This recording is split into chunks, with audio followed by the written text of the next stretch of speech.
Assalamualaikum warahmatullahi wabarakatuh. Alhamdulillahilladzi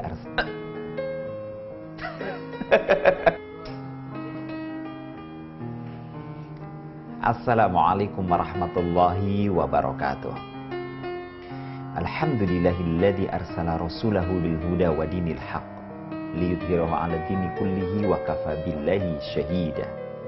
Asyhadu an la ilaha illallah wahdahu la syarikalah wa asyhadu anna Muhammadan 'abduhu wa rasuluhul mab'uulah la nabiyya ba'da. Allahumma shalli wa sallim wa barik 'ala sayyidina Muhammadin wa 'ala alihi wa ashabi ajma'in, amma ba'du. Sahabat Zakat TV yang dirahmati Allah Subhanahu wa taala, apa kabar iman Anda hari ini? Doa dan harapan kami, semoga keimanan kita senantiasa meningkat dari hari ke hari.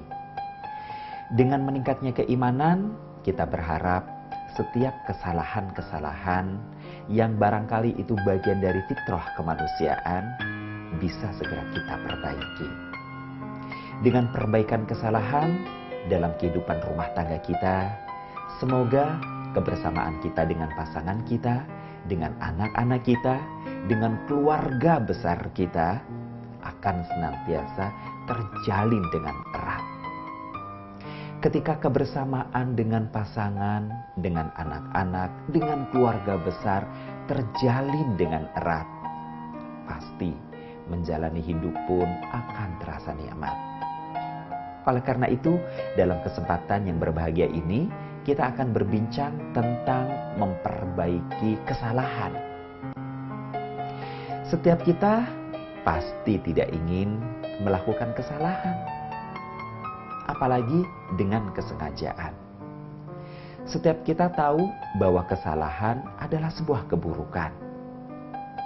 Tetapi terkadang karena keterbatasan pengetahuan kita, membuat kita mudah terjatuh atau terjerumus pada kesalahan-kesalahan. Dalam batas-batas tertentu, ada kesalahan-kesalahan yang bisa ditoleransi. Sehingga orang mengatakan, oh ini kesalahan yang wajar. Namun, dalam kehidupan berumah tangga, bisa jadi ada kesalahan-kesalahan yang dianggap fatal. Sehingga orang mengatakan, ini tidak wajar. Ini sudah keterlaluan. Ini sudah melampaui batas. Dan kalau seperti ini, maka sudah seharusnya diakhiri semuanya. Nah, tentu kita tidak ingin semuanya menjadi fatal seperti itu. Jika ternyata kesalahan yang kita lakukan, dasarnya adalah karena memang awalnya adalah tidak tahu, tetapi berikutnya adalah na'udzubillahi min dzalik, dasarnya adalah kesengajaan. Inilah kenapa Rasulullah Sallallahu Alaihi Wasallam dibangkitkan di tengah umat yang ummi, umat yang buta aksara dan angka. Kalau buta aksara dan angka di zaman tahun 500-an Masehi bisa jadi juga wajar. Dalam arti memang pengetahuan membaca dan menulis saat itu masih sangat terbatas.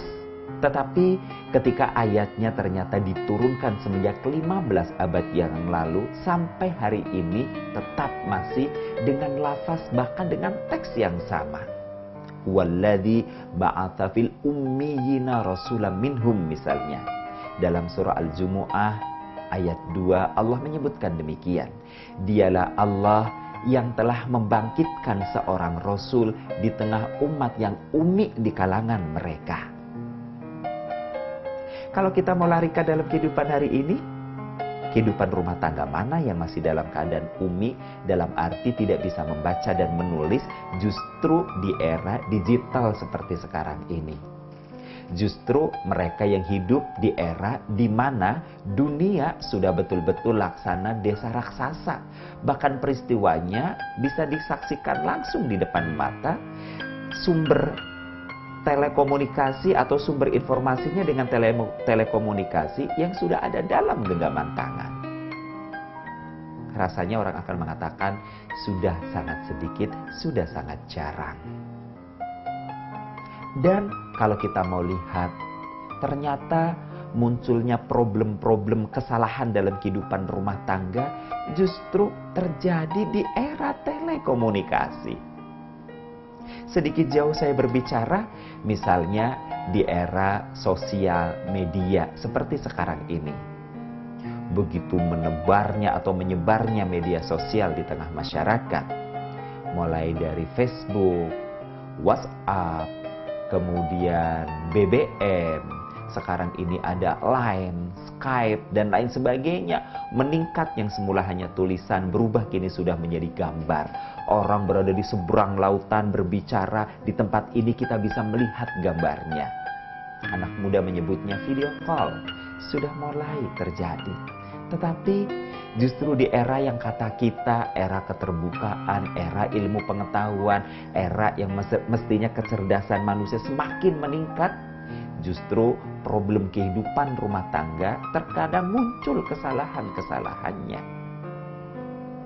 Seorang teman di Facebook misalnya menulis di statusnya satu kalimat yang mengatakan, di era Facebook seperti ini justru tingkat perceraian semakin menjadi. Di era Facebook seperti ini justru tingkat kesalahan-kesalahan dalam kehidupan rumah tangga volumenya semakin meningkat. Kalau kita kembalikan tentang kata-kata Umi dalam surah Al-Jumu'ah ayat 2 di atas, apakah kata-kata ini juga masih berlaku untuk diri kita? Apakah Al-Quran sedang berbicara juga untuk kita yang hidup di era modern sekarang ini? Maka jawabnya iya. Kenapa jawabnya iya? Karena yang dikatakan Umi di era tahun 500 Masehi dulu adalah untuk mereka yang mayoritas tidak bisa membaca dan menulis. Bukan semata-mata disebabkan mereka bodoh, mereka orang-orang yang cerdas, tetapi mereka, orang-orang yang culas untuk belajar membaca dan menulis.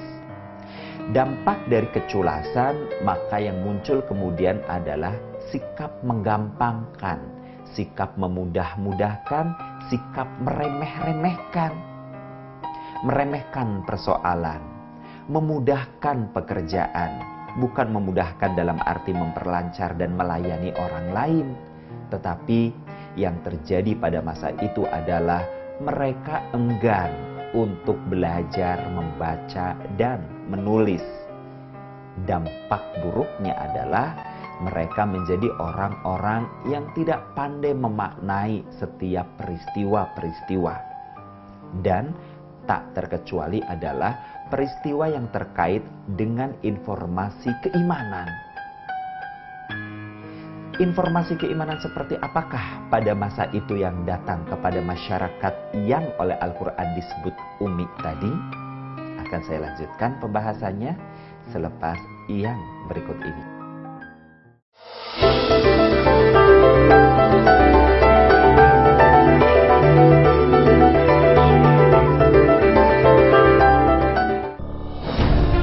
Ketika keindahan dunia merebak keselarasan, berbagi kemesraan. Ketika sejuta tangan merangkai kebahagiaan dalam kehidupan yang harmoni. Ketika zakat Anda wujudkan indahnya dunia.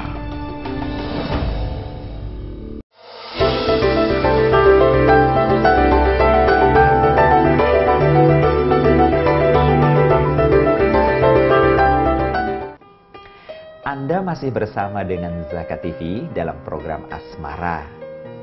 Tadi sudah saya sampaikan bahwasanya seperti apakah keimanan atau informasi keimanan yang sampai kepada mereka, sedangkan mereka enggan untuk menyambutnya disebabkan mereka umi. Umi yang saya maksud di sini adalah enggan untuk melakukan aktivitas belajar dan mengajar. Yakni ketika Rasulullah SAW mengumpulkan suku-suku Quraisy ke bawah, ke cabang-cabangnya, ke suku-suku di bawahnya maksudnya, dan Rasulullah berdiri di Bukit Sofa. Dipanggillah, ya Bani Hashim, ya Bani Quraisy, ya Bibi Sofia, ya Fatimah bintu Muhammad, dan lain sebagainya. Ternyata Rasulullah SAW hendak menyampaikan berita keimanan. Tegas beliau menyebutkan, ketahuilah oleh kalian, sesungguhnya aku Muhammad tidak bisa memberikan pertolongan kepada kalian akan dahsyatnya siksa Allah di akhirat kelak di yaumil mahsyar. Oleh karena itu, i'lam, ilmuilah, pelajarilah, ketahuilah, galilah, pahamilah, la ilaha illallah wa anna Muhammadar Rasulullah. Ternyata bagi umat yang dikatakan ummi dalam makna culas, malas, enggan belajar, enggan memaknai, reaksinya begitu luar biasa. Bahkan ini terjadi di kalangan para bangsawan. Bangsawan yang tidak sempat hadir mengirim utusan untuk menghadiri undangan Rasulullah SAW menghimpun masyarakat di Bukit Sofa. Bangsawan yang datang salah satunya bahkan paman beliau sendiri yang bernama Abu Lahab. Karena keummiannya dalam arti keculasannya untuk belajar, karena Abu Lahab adalah bangsawan, beliau cerdas. Beliau juga memiliki koneksi hubungan perdagangan internasional karena beliau biasa berinteraksi dengan pedagang-pedagang yang datang dari Yaman, pedagang-pedagang yang datang dari Syam, pedagang-pedagang yang datang dari Basrah, dan lain sebagainya. Apa reaksi Abu Lahab saat itu? Abu Lahab dengan muka memerah di hadapan orang banyak dalam posisinya sebagai orang yang terhormat karena dia tokoh masyarakat. Dengan muka merah padam, beliau menghinakan Rasulullah SAW. Beliau meludah, cuah, hanya untuk kalimat remeh-temeh seperti ini, ya Muhammad, kau kumpulkan kami di tempat ini, celakalah engkau. Kemarahan yang sangat luar biasa. Rasulullah SAW datang menyampaikan ilmu tentang keimanan, datang menyampaikan khobar tentang dua kalimat yang pasti kelak memberikan keselamatan. Ternyata ditentang oleh Abu Lahab. Allah pun justru yang memberikan jawaban langsung. Turunlah surah yang kemudian diabadikan dalam surah Al-Lahab. Tabbat yada Abi Lahabi watab. Bukan Muhammad yang celaka, tapi kata Allah, celakalah wahai Abu Lahab. Dengan kedua tangannya dia justru menghancurkan dirinya sendiri. Oleh karena itu, bagaimana dengan kondisi masyarakat modern sekarang ini? Kalau kita tilik dari kata ummi yang ada dalam ayat Al-Quran surah Al-Jumu'ah ayat 2 di atas. Meskipun sekarang ini disebut sebagai era globalisasi atau era globalitas, di mana wajah dunia yang besar ini laksana satu wajah dalam sebuah desa besar. Meskipun peristiwa di seberang lautan yang jauh di sana sudah bisa dilihat sekarang ini di tempat ini. Meskipun lawan bicara yang berada bahkan di balik belahan bumi yang jauh sudah bisa terlihat di hadapan mata, sehingga keterbukaan era informasi nyaris tidak ada yang bisa tertutupi. Bahkan na'udzubillah min dzalik, bagi sebagian public figure misalnya, orang yang tenar di tengah masyarakat, sampai pada rahasia-rahasia pribadinya, bagaimana ia sedang berada di tempat tidurnya, bagaimana ia sedang di toilet, apa aktivitasnya, tidak terlepas dari pemberitaan yang dengan kata lain bisa diketahui oleh dunia banyak. Nah, pertanyaannya, apakah masyarakat sekarang ini juga bisa dikatakan ummi? Jawabannya ya. Jika mereka tetap menjadi orang yang culas, menjadi orang yang malas untuk menggali ilmu pengetahuan yang hakiki. berpangkal dari keculasan untuk menggali ilmu pengetahuan yang hakiki inilah yang kelak bisa mendatangkan perilaku-perilaku yang salah dalam kehidupan rumah tangga. Dan kita tahu, munculnya keretakan-keretakan rumah tangga, munculnya kesalahan-kesalahan dalam melaksanakan perjalanan kehidupan rumah tangga tentu diawali dengan keculasan-keculasan seperti ini. Seperti seorang klien yang ia menceritakan bahwa ia terpaksa harus istirahat dulu dari membangun rumah tangga bersama dengan pasangannya setelah 12 tahun ia mendampingi kekasih hatinya. Pasangan yang didampingi itu sesungguhnya adalah pasangan yang sejak masih lajangnya sudah sama-sama memiliki ikatan cinta kasih yang kuat. Tetapi 12 tahun berumah tangga, ternyata rumah tangganya harus terhenti karena sang suami mengatakan, "Saya capek, saya berat, dan saya ingin istirahat dari kehidupan rumah tangga saya." Kenapa sang suami ingin istirahat? Karena sang istri menjadi madam defisit, menjadi nyonya yang defisit, nyonya yang terus merugi. Dikasih uang belanja oleh suaminya menjadi tidak cukup. Hutangnya ada di mana-mana.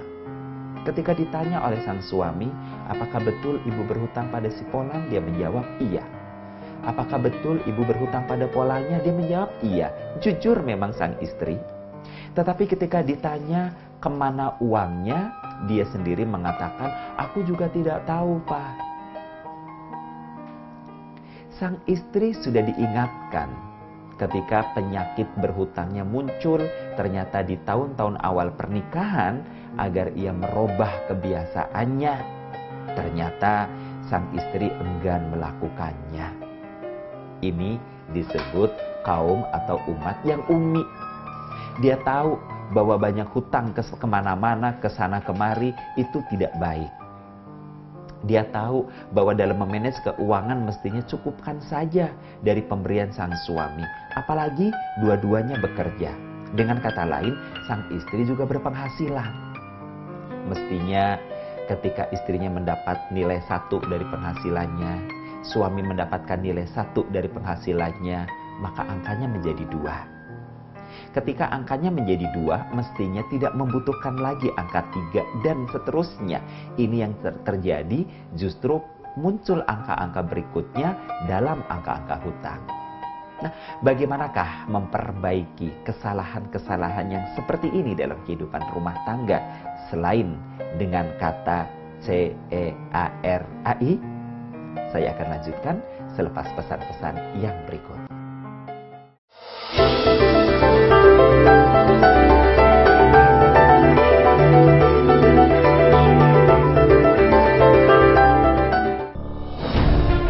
Ketika keindahan dunia merebak keselarasan, berbagi kemesraan.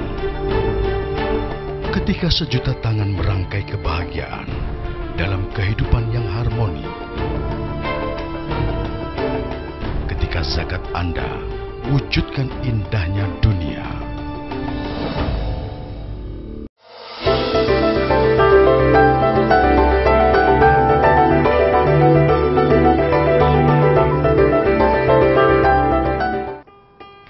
Anda masih bersama dengan Zakat TV dan kita sedang berbicara tentang memperbaiki kesalahan.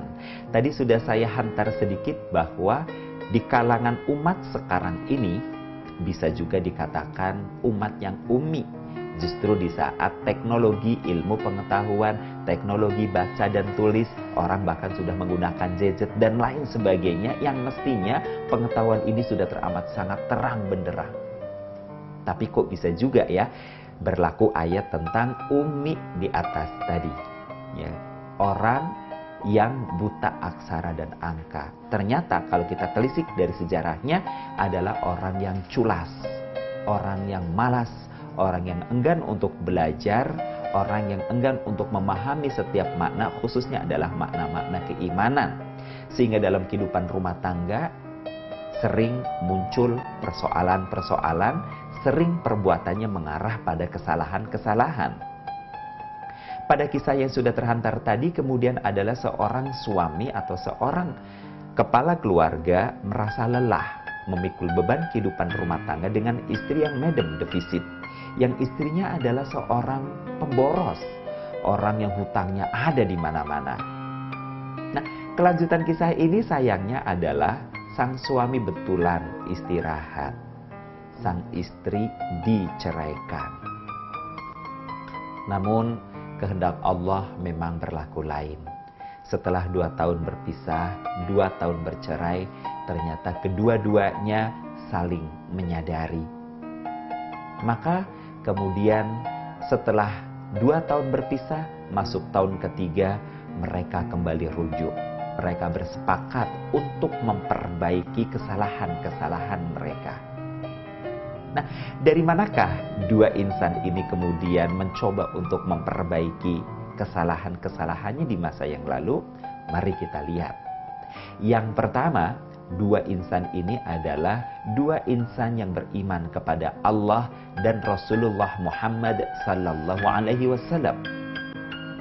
Dua insan ini kemudian sama-sama mencari pengetahuan-pengetahuan yang mungkin bisa menjadi penyegaran-penyegaran, pembaharuan-pembaharuan cara berpikirnya. Suaminya belajar agama, istrinya datang ke majelis taklim. Nah, oleh karena itu bisa kita ambil pembelajaran untuk memperbaiki kesalahan-kesalahan dalam kehidupan rumah tangga. Berarti, na'udzubillah min dzalik, bukan bercerai, jangan sampai, tapi tetap kokoh. Yang pertama adalah selalu kembali kepada Allah dan Rasul-Nya. Sebagaimana pesan Al-Quranul Karim, "Idza du'u ilallahi wa rasulih", jika diseru kalian untuk kembali kepada Allah dan Rasul-Nya, qalu, maka katakanlah sam'an wa ta'atan, atau sami'na wa ata'na.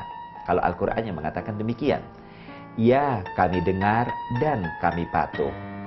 Artinya, milikilah kelembutan hati ketika berhadapan dengan nilai-nilai keimanan. Ingat, gagalnya Abu Lahab memperbaiki kehidupannya di masa yang akan datang. Bahkan Al-Quran kemudian menghukum abadi, tabbat yada Abi Lahab wa tab. Celakalah kedua tangan Abi Lahab, disebabkan karena perbuatannya itu adalah karena keculasannya, kekerasan hatinya yang tidak mau lembut sama sekali.